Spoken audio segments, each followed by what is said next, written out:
Dear students, this is the revision period for mathematics and we are preparing for NMS scholarship test.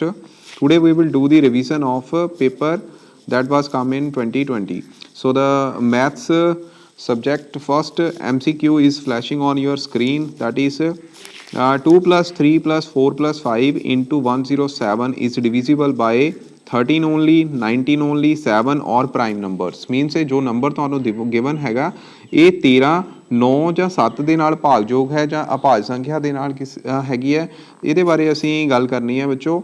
ਸਭ ਤੋਂ ਪਹਿਲਾਂ ਇਹਦੇ ਵਿੱਚ ਕੀ ਕਰੋਗੇ ਤੁਸੀਂ 2 + 3 + 4 + 5 ਇਹਨਾਂ ਨੂੰ ਐਡ ਕਰ ਦੋਗੇ। ਠੀਕ ਹੈ, ਜਦੋਂ ਤੁਸੀਂ ਐਡ ਕਰੋਗੇ ਬੱਚੋ ਤੁਹਾਨੂੰ ਮਿਲੇਗਾ 14 14 ਦੇ ਨਾਲ ਬੱਚੋ ਇੱਥੇ 107 ਹੈਗਾ। ਹੁਣ ਜਿਹੜਾ 14 ਹੈਗਾ ਤੁਹਾਨੂੰ ਪਤਾ 7 ਦੇ ਟੇਬਲ ਵਿੱਚ ਆਉਂਦਾ ਹੈ, ਇਟ ਮੀਨਸ ਇਹ 7 ਦੇ ਨਾਲ ਡਿਵੀਜ਼ੇਬਲ ਹੈ, ਤਾਂ ਇਹਦਾ ਮਤਲਬ ਇਹਦਾ ਆਨਸਰ ਜਿਹੜਾ ਹੈ ਉਹ ਥਰਡ ਆਪਸ਼ਨ ਆਏਗੀ। ਓਕੇ, ਅਗਲਾ ਕੁਐਸਚਨ ਬੱਚੋ ਹੈਗਾ 132। ਇਹਦੇ ਵਿੱਚ ਕੀ ਹੈ, ਇਹਦੇ ਵਿੱਚ ਤੁਹਾਨੂੰ ਇੱਕ ਇਹ ਪ੍ਰਪੋਰਸ਼ਨ ਬੇਸਡ ਹੈਗਾ ਹੈ। ਠੀਕ ਹੈ, ਰਾਸ਼ੀਆਂ ਦੀ ਅਸੀਂ ਇੱਥੇ ਤੁਲਨਾ ਕਰਨੀ ਹੈ, ਤੋ ਇਹ ਚੈਪਟਰ ਦੇ ਵਿੱਚੋਂ ਕੁਐਸਚਨ ਹੈਗਾ ਹੈ। ਤੁਸੀਂ ਇਹਦੇ ਵਿੱਚ ਸਭ ਤੋਂ ਪਹਿਲਾਂ ਇਹਦਾ ਟੇਬਲ ਬਣਾ ਲਓਗੇ। ਇਹਦੇ ਵਿੱਚ ਇੱਥੇ ਤੁਸੀਂ ਵਰਕਰ ਲਿਖ ਲਓਗੇ। ਠੀਕ ਹੈ, ਔਰ ਨੀਚੇ ਤੁਸੀਂ ਲਿਖ ਲਓਗੇ टाइम। ठीक है, जो तुहानू गिवन हैगा बच्चों इत्थे गिवन की है कि 15 वर्कर जिहड़े कोई काम करन लई किसी काम नू करन लई 48 घंटे लै रहे ने, किन्ने वर्करां दी जरूरत पैगी कि उही काम नू वो 30 घंटियां दे विच कर सकन। ठीक है, सो विद्यार्थियों इत्थे की है जे ज़्यादा समा लग रहा तो 15 वर्कर नू 48 घंटे ਵਿੱਚ ਕੰਮ ਕਰ ਰਹੇ ਨੇ, 30 ਘੰਟਿਆਂ ਦੇ ਵਿੱਚ ਉਹੀ ਕੰਮ ਕਰਨਾ ਹੋਵੇ ਤਾਂ ਬੱਚੋ ਕਿੰਨੇ ਵਰਕਰਾਂ ਦੀ ਲੋੜ ਪੈਗੀ, ਇਹਦਾ ਮਤਲਬ ਵਰਕਰਾਂ ਦੀ ਗਿਣਤੀ ਵਧੇਗੀ। ਸੋ ਇਹ ਹੈਗਾ ਏ ਇਨਵਰਸ ਪ੍ਰਪੋਰਸ਼ਨ। ਠੀਕ ਹੈ, ਕੀ ਹੈਗੀ ਆ ਇਨਵਰਸ ਪ੍ਰਪੋਰਸ਼ਨ। ਔਰ ਵਿਦਿਆਰਥੀਓ ਇਨਵਰਸ ਪ੍ਰਪੋਰਸ਼ਨ ਵਿੱਚ ਕੀ ਹੁੰਦਾ ਹੈ ਕਿ ਇੱਕ ਕੁਆਂਟਿਟੀ ਦੂਸਰੀ ਕੁਆਂਟਿਟੀ ਦੇ ਰੈਸੀਪ੍ਰੋਕਲੀ मतलब कि इनवर्सली प्रोपोर्शनल होंगी है। इट मीनस दोनों का प्रोडक्ट जोड़ा है वो एक कॉन्सटेंट वैल्यू आ जाती है। ठीक है, तो इत्थे असी की करांगे, इत्थे 15 एक क्वांटिटी है और दूसरी क्वांटिटी हैगी 48। ठीक है, इनू किहदे बराबर करांगे, दूसरे पासे की है एक्स ते गुणा 30 ते इत्थों एक्स का मान जो तुसीं कढोगे इनू सॉल्व करन ते मैं इत्थे सॉल्व कर देना। किस तरह होना है 15/30। ठीक है, बराबर एक्स। जो तुसीं इनू सॉल्व करोगे देखो ये की हो गया 15 दूना 30, 24 दून किन्ने हो गए 48। इट मीनस इत्थे आंसर जिहड़ा एक्स की वैल्यू वो कितनी आ रही है 24। ठीक है, सो इसदा आंसर आएगा 24। एक इनवर्स प्रपोर्शन का सम सीगा, मतलब कि उल्ट अनुपात का, जिस विच इहदा आंसर 24 आ रहा है। अगला क्वेश्चन विद्यार्थियों की है, Anil bought something in ₹784 including 12% tax. ठीक है, what is the price before the tax was added. तो विद्यार्थियों ये की है एक अनिल ने एक वस्तु खरीदी जिसका मुल सीगा 784 रुपये। ठीक है, ਉਹਦੇ ਵਿੱਚ 12% ਜਿਹੜਾ ਹੈਗਾ ਉਹ ਸੇਵਾ ਕਰ ਸ਼ਾਮਿਲ ਹੈਗਾ ਤੇ ਵਿਦਿਆਰਥੀਓ ਬਿਨਾਂ ਕਰ ਤੋਂ ਉਸ ਵਸਤੂ ਦਾ ਮੁੱਲ ਕੀ ਹੋਵੇਗਾ ਇਹ ਅਸੀਂ ਫਾਈਂਡ ਆਊਟ ਕਰਨਾ ਹੈਗਾ। ਮੰਨ ਲਓ ਉਸ ਵਸਤੂ ਦਾ ਮੁੱਲ ਜਿਹੜਾ ਹੈ ਵਿਦਆਊਟ टैक्स। ठीक है, टैक्स जोड़ा एक्स हैगा ते एक्स वस्तु ते मुल के उपर बच्चे 12% टैक्स लगन तो बाद उन्होंने मिली उही चीज़ 748 रुपए की। ठीक है, तो असी इत्थे एक्स का मुल जोड़ा कढ़ लेना, तो किद्दां कढोगे देखो तुसी जदों इनू सॉल्व करोगे कि आ जाएगा 100x + 12x डिवाइड बाय 100 = 748। तो ये बन गया बच्चे 112 डिवाइड बाय 100 = 748। ठीक है, 748। तो जो तुसी इनू सॉल्व करोगे you will get the answer that will be equal to 700। ठीक है, किहदे बराबर आएगा 700 दे, मतलब कि ऑप्शन नंबर सैकेंड जिहड़ा है वो साडा राइट आंसर है। ठीक है, कितना आंसर आएगा 700। ओके, अगले क्वेश्चन वाल बढ़ते हैं। 135 क्वेश्चन नंबर है, how many natural numbers lie between 9 square and 10 square. मतलब कि 9 ਦੇ वर्ग ਅਤੇ 10 ਦੇ वर्ग ਦੇ ਵਿਚਕਾਰ ਕਿੰਨੀਆਂ ਸੰਖਿਆਵਾਂ ਜਿਹੜੀਆਂ ਨੇ ਉਹ ਆ ਸਕਦੀਆਂ ਨੇ। ਇਹਦਾ ਵਿੱਚੋਂ ਸ਼ਾਰਟਕਟ ਹੁੰਦਾ ਹੈ। ਸ਼ਾਰਟਕਟ ਇਹ ਹੈਗਾ ਕਿ ਜਿਹੜੀ ਛੋਟੀ ਸੰਖਿਆ ਹੈ ਇਹਨਾਂ ਵਿੱਚੋਂ ਛੋਟਾ ਨੰਬਰ ਹੈਗਾ ਉਹਦਾ ਤੁਸੀਂ ਡਬਲ ਕਰ ਦੇਣਾ। तो डबल की करोगे, मतलब जिहदे 9 छोटा है तो 9 का डबल करोगे तो बच्चों तुहानूं 18 मिलेगा। ਇਹਦਾ मतलब इन्हां दे विचकार 18 ਜਿਹੜੀਆਂ ਨੇ नैचुरल नंबर्स मीनस प्राकृतिक संख्यावां होणगियां। ठीक है, फार्मूला याद रखो कि अगर एक संख्या हैगी है इत्थे m² ते दूसरी हैगी है n², जिहदे विच m जिहड़ा है वो n दे नालों छोटा है तो जिहड़ी संख्या m होएगी जिहड़ी छोटी संख्या है उहदा तुसीं डबल कर देना है, उन्नियां प्राकृतिक संख्यावां उहदे विच होणगियां। तो विद्यार्थियों और एक गल हो रही, फार्मूला उदों ही लगना है जदों ਤੁਹਾਨੂੰ ਸੰਖਿਆਵਾਂ ਕੀ ਦਿੱਤੀਆਂ ਨੇ, ਜਿੱਦਾਂ ਦੇਖੋ ਇੱਥੇ 9 ਸੀ ਤੇ ਇੱਥੇ 10 ਸੀ। ਜੇਕਰ ਇਹ 12 ਦਾ ਸਕੁਅਰ ਤੇ 13 ਦੇ ਸਕੁਅਰ ਦੇ ਵਿਚਕਾਰ ਪੁੱਛਿਆ ਹੁੰਦਾ, ਫਿਰ ਤੁਸੀਂ 12 ਦਾ ਡਬਲ ਕਰ ਦੇਣਾ ਸੀ, ਮਤਲਬ 12 ਗੁਣਾ 2 ਬਰਾਬਰ ਕਿੰਨਾ ਆ ਜਾਣਾ ਸੀ 24। ਠੀਕ ਹੈ, ਸੋ ਇਹ ਆਨਸਰ ਇਹਦਾ ਆਣਾ ਸੀ। ਤਾਂ ਧਿਆਨ ਰੱਖਣਾ ਹੈਗਾ ਕਿ ਦੋ ਨੰਬਰ ਲਗਾਤਾਰ ਸੰਖਿਆਵਾਂ ਹੈਗੀਆਂ, ਉਹਨਾਂ ਦੇ ਵਰਗਾਂ ਦੇ ਵਿਚਕਾਰ ਕਿੰਨੀਆਂ ਸੰਖਿਆਵਾਂ ਹੋਣਗੀਆਂ, ਛੋਟੀ ਸੰਖਿਆ ਦਾ ਡਬਲ ਕਰ ਦੇਣਾ ਹੁੰਦਾ ਹੈ। अगला क्वेश्चन है बच्चों 136, ये हैगा there are 40 childrens in a group कि सर्वेखण विच पता लग्या कि 40 बच्चों के विचों 25% विद्यार्थी जिहड़े ने, मतलब 25% चिल्ड्रन जिहड़े ने like to play football among them, how many of them do not like to play football. मतलब कि 40 विद्यार्थी कुल ने, उन्होंने विचों 25% जिहड़े ने वो फुटबॉल खेलना पसंद करते हैं, तो बाकी बच्चों किन्ने विद्यार्थी फुटबॉल खेलना पसंद नहीं करते, वो असी फाइंड आउट करना है। तो विद्यार्थियों टोटल स्टूडेंट इत्थे किन्ने ने 40 चिल्ड्रन 40 हैगे ने, तो 40 बच्चों का 25% कितना होएगा, किस तरह कटांगे, 25 चौका 100। ठीक है, तो यदा मतलब 40/4 बराबर आ गया 10। इट मीनस 10 स्टूडेंट या 10 चिल्ड्रन, ठीक है, वो फुटबॉल खेलना पसंद कर रहे हैं, किन्ने नहीं करते, 40 विचों माइनस करना है, फिर आंसर आएगा 30। तो इसका आंसर आएगा 30, मतलब कि 30। ठीक है, अगला क्वेश्चन है बच्चों 37 कि number of vertices and edges in a cuboid. तो विद्यार्थियों क्यूबॉइड की हुंदा, आओ इहदे बारे जानते हैं।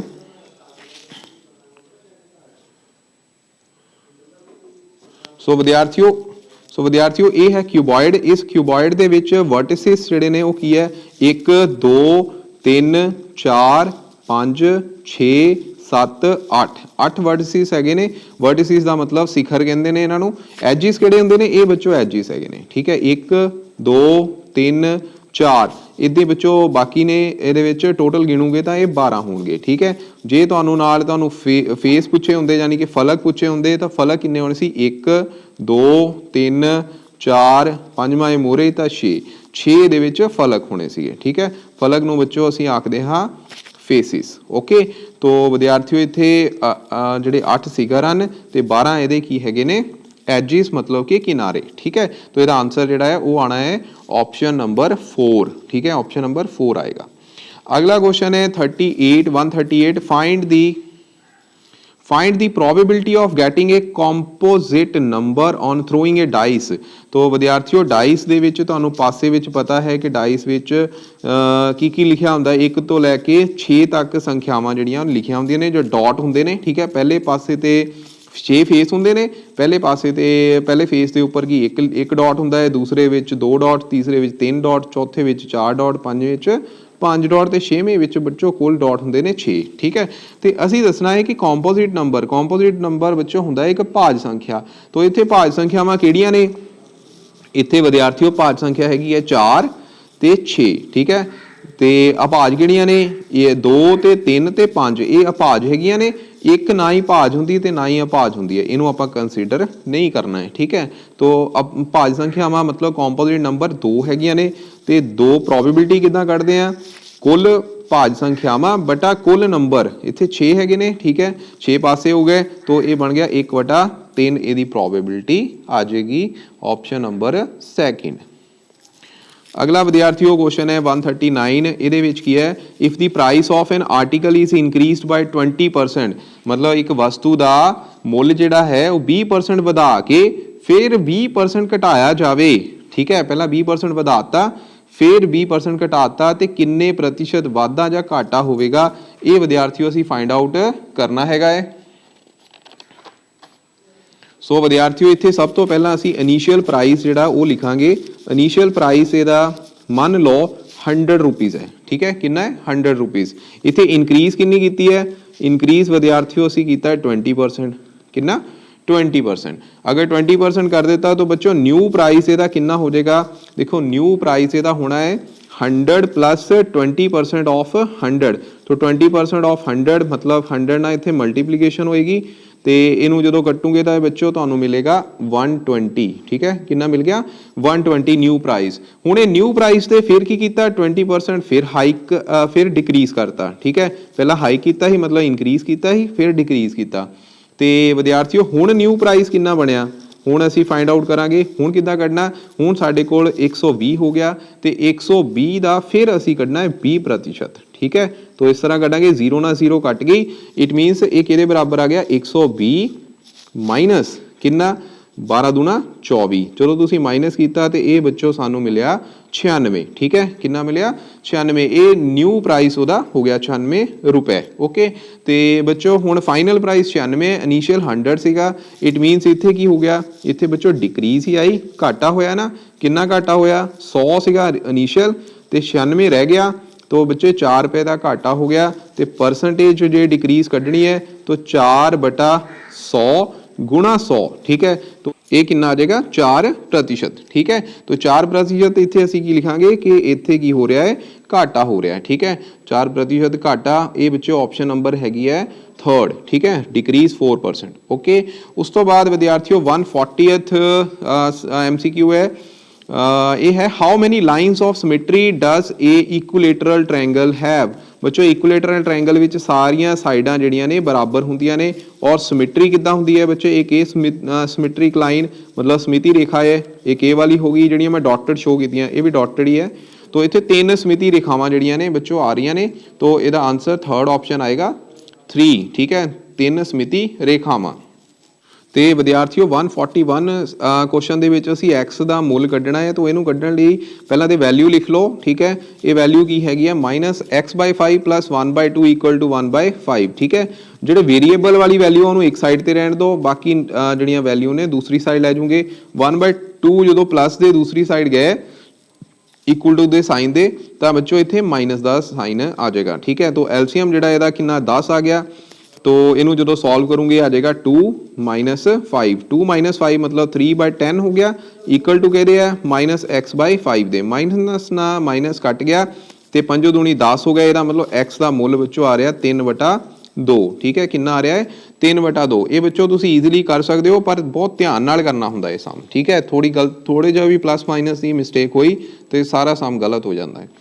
अगला विद्यार्थियों क्वेश्चन है 142 what is the name of the simple closed curved made up of only line segments मतलब सिर्फ रेखा खंडा दे नाल बनी साधारण बंद बकर नूं की कहंदे ने विद्यार्थियों इनू कहंदे ने पॉलीगन। ठीक है की आखदे हन पॉलीगन पॉलीगन मतलब बहुभुज। ठीक है किवें मान लो तुहाडे कोल एक ये रेखा खंड है एक ये रेखा खंड है एक ये रेखा खंड है इदां ही जे तुसीं ये तिन्ना रेखा खंड तो इन्हां तिन्नां नूं मिला दो मान लो तो तुहानूं की मिलिया एक ट्रायंगल मिल गई ना जे 4 रेखा खंड हुंदे तो चारां तो तुहानूं की है मान लो सारियां बराबर ने तो तुहानूं एक स्केयर मिल जाना सी। ठीक है तो एक पॉलीगन सानूं प्राप्त हुंदी है सिंपल क्लोज्ड कर्व्स जिहड़ियां ने। ठीक है लाइन सैगमेंट तो जो बनदियां ने। ओके अगले क्वेश्चन वाल बढ़ते हैं बच्चों which type of polygon have no portions of their diagonals in their exteriors मतलब ਜਿਹੜੇ ਬਹੁਭੁਜਾਂ ਦੇ ਵਿਕਰਨਾਂ ਦਾ ਕੋਈ ਵੀ ਭਾਗ ਬਾਹਰੀ ਹਿੱਸੇ ਵਿੱਚ ਨਹੀਂ ਹੁੰਦਾ ਉਸ ਬਹੁਭੁਜ ਨੂੰ ਕੀ ਕਹਿੰਦੇ ਨੇ। ਬੱਚੋ ਮੈਂ ਇੱਥੇ ਨਾ ਦੋ ਤਰ੍ਹਾਂ ਦੀਆਂ ਕੁਆਡਰੀਲੇਟਰਲ ਬਣਾਉਣ ਲੱਗਾ मतलब कि ਚਤੁਰਭੁਜ ਬਣਾਉਣ ਲੱਗਾ ਹੈ। एक ये हो गई ठीक है एक बच्चों ਅਸੀਂ ਇਹ ਬਣਾ ਲੈਂਦੇ ਹਾਂ। ਹੁਣ ਦੋਨਾਂ 'ਚ ਫਰਕ ਦੇਖ ਲਓ ਪਹਿਲਾਂ ਤੇ ਇਹਦਾ ਡਾਇਗੋਨਲ ਦੇਖੋ ਇਹਦਾ ਡਾਇਗੋਨਲ ਵਿੱਚੋਂ इस तरह देखो ये इंटीरियर साइड पर लगेगा। ठीक है यदा डायगोनल एक ये बन गया एक बच्चों ये बाहर आएगा। ठीक है और इनू बच्चों की आखते हैं ये होंगी है कनकेव पॉलीगन या कनकेव क्वाड्रीलेटरल जो क्वाड्रीलेटरल तो चैप्टर च इस करके मैं क्वाड्रीलेटरल की ही गल कर रहा तो इत्थे हैगा कन्वैक्स। ठीक है कन्वैक्स कन्वैक्स नू पंजाबी च बच्चों कहते हैं उत्तल तो कनकेव नू कहते हैं अवतल। ठीक है तो यदा आंसर जोड़ा है वो आना है कि कन्वैक्स पॉलीगन वो होंगी है जिहदे विच कोई भी डायगोनल बाहरले हिस्से दे विच नहीं हुंदा मतलब कि उत्तल बहुभुज दे विच। ओके अगला question 144 if A number 64 times the reciprocal of its square find the number. बच्चों ये ये थोड़ा अंडरस्टैंडिंग बेस्ड क्वेश्चन हो गया। पहला यदि स्टेटमेंट तो असी एक इक्वेशन बनावांगे कि एक संख्या है अपने वर्ग के उल्ट क्रम का 64 गुणा है।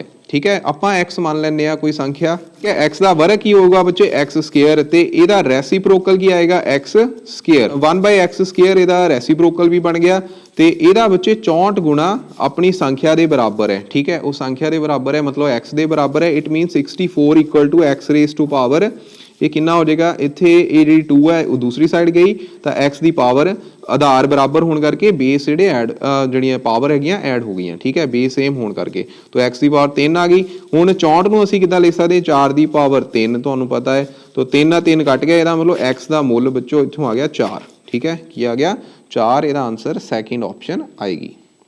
अगले क्वेश्चन वाल बढ़ते हैं बच्चों, find the smallest perfect square which is divisible by 4, 9 and 10 each, ठीक है, 4, 9 एंड 10 ईच। तो विद्यार्थियों ये सब तो पहला असी 4, 9 ते 10 का एलसीएम कड्डांगे। जो तुसीं इहदा एलसीएम फाइंड आउट करोगे कितना आएगा देखते हैं असी। इत्थे एलसीएम कड्डण तो बाद विचों तुहानूं 2 गुणा 2 गुणा 5 गुणा 9 बराबर ही आ रहा 180, ठीक है। तो 180 दे जेकर असी फैक्टर बनाइए तो विद्यार्थियों फैक्टर बन गए 2 इंटू 2 इंटू 3 इंटू 3 इंटू 5, ठीक है। देखो दोवां दे पेयर बन रहे हैं, एक दा पेयर जिहड़ा नहीं बन रहा, इट मीनस सानू 180 नूं पहलां ते 5 नाल मल्टीप्लाई करना पऊगा, ठीक है। तो जो मल्टीप्लाई करता तो बच्चों ये परफेक्ट स्केयर बन गया। इनू मल्टीप्लाई करन तो बाद सानू प्राप्त होया 900, ठीक है। तो 900 जिहड़ा है वो एक स्मॉलेस्ट परफेक्ट स्केयर बन गया जिहड़ा कि 4, 9 ते 10 दे नाल डिविजिबल होएगा। तो इसदा आंसर थर्ड ऑप्शन आएगी। अगला बच्चों है find the smallest number by which 192 be divided to make it perfect cube।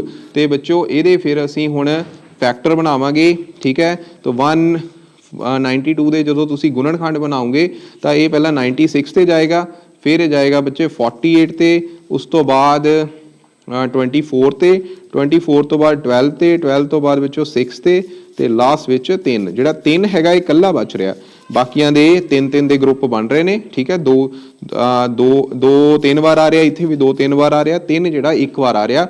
It मीनस असीं 3 नाल ही ये संख्या नूं डिवाइड करांगे।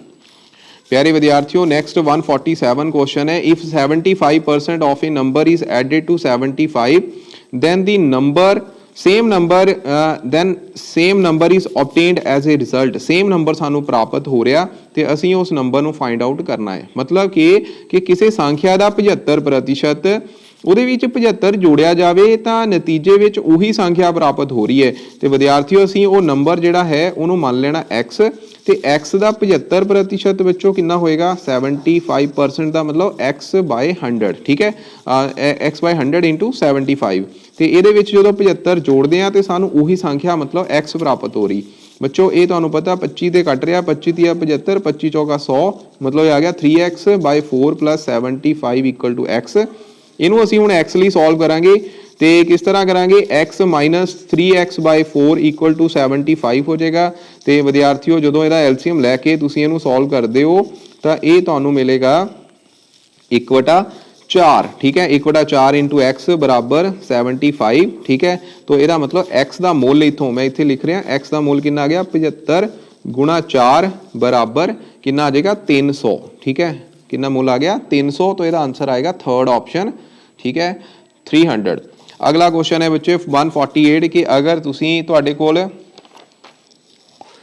कोल की है एक स्केयर है, ठीक है, ये बड़ा इंटरस्टिंग क्वेश्चन है। एक स्केयर है तो एक बच्चों सर्कल है, दोनों का एरिया जिहड़ा है वो इत्थे सेम हैगा।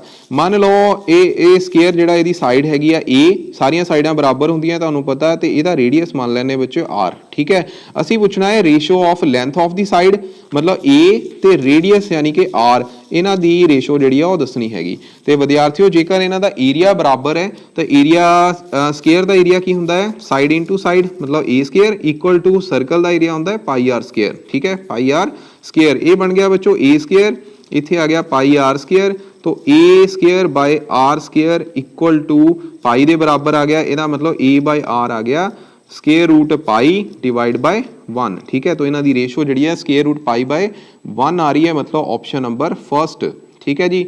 अगले क्वेश्चन वाल बढ़ते हैं, ये हैगा बच्चों जेकर तुहाडे कोल 2 नंबर हैगे ने x ते y, वो डायरैक्ट प्रोपोर्शन विच आ, मतलब x जिहड़ा आ y दे डायरैक्टली प्रोपोर्शनल आ, तो बच्चों 1/x भी y दे डायरैक्टली प्रोपोर्शनल ही होएगा, ठीक है, 1/x भी y दे डायरैक्टली प्रोपोर्शनल होएगा, क्योंकि जेकर एक चीज़ वधदी है तो दूसरी वधदी है, जे एक घटदी है तो दूसरी बच्चों घटदी है डायरैक्ट प्रोपोर्शन दे विच। तो ये आंसर आ गया, की आ गया ए ऑप्शन, सीधा सीधा अनुपात, ठीक है, इत्थे अनुपात या परिवर्तन लिखा होया अनुपात आएगा। लास्ट क्वेश्चन है बच्चे 150, which of the following number will be divide the sum of all the possible numbers obtained formed by 3 different digits, 3 different digits, ठीक है। तो ये बच्चों असी एक्स वाई ते Z 3 डिफरेंट डिजिट जिहड़े आ मान लैने।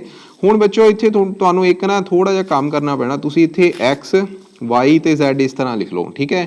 तो विद्यार्थियों सानू पता जिहड़ा एक्स हैगा इत्थे 100 प्लेस ते है, वाई 10 प्लेस ते है, ते Z जिहड़ा फस्ट 1 प्लेस ते हैगा, ठीक है। इट मीनस असी सब तो पहला एक्स वाई Z नूं किद्दां लिख सकदे, देखो 100x plus 10y plus Z, ठीक है। तो विद्यार्थियों ये असी एक्स नूं इदां ही रहण दिंदे आ, एक्स वाली प्लेस नूं 100 प्लेस नूं वाई दी इंटरचेंज कर दिंदे आ।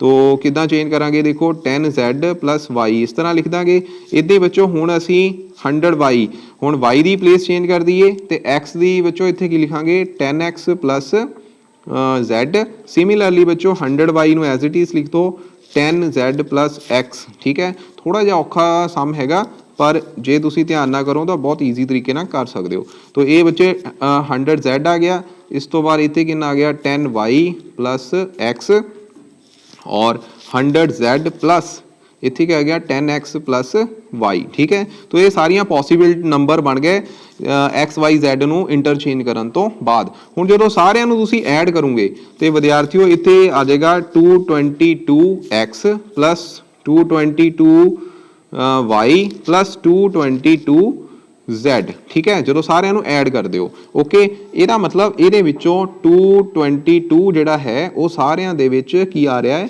कॉमन, ठीक है। तो 222 बच्चों जेकर इनू तुसीं जिहड़े नंबर दिते ने इन्हां विचों 37 दे नाल पूरी तरह डिविजिबल है, 6 ते कटेगा है, ठीक है। इट मीनस इसदा आंसर जिहड़ा 37 आना है, ऑप्शन नंबर 4, ठीक है। सो ये सीगा बच्चों 2020 दा NMS के पेपर विच जो मैथ्स का पोर्शन आया सी उहदा सल्यूशन, ठीक है जी।